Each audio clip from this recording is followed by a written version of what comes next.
Today I'm going to show you how to create sprints in Jira. First things first, we need to make sure that sprints are actually enabled. So what you want to do is go to your project or space on the left hand side. Okay, so right now they're called spaces and not projects anymore. Go ahead, look for the three dots and come down to space settings. Now there's two things that you need to look for here. Go to features on the left side, and in features you'll see two things. You'll see sprints.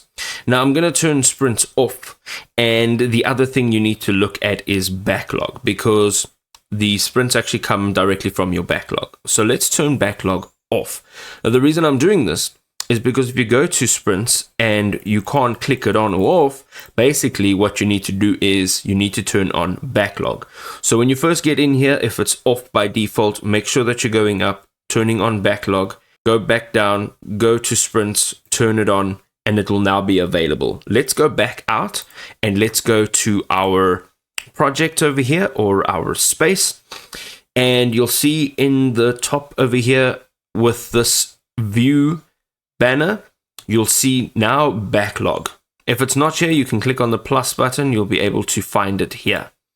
Now once you click on backlog, you'll be able to add work items to your sprint list over here, and it's done inside backlog. Now if you don't want to add an existing item, you can go ahead and create a new one.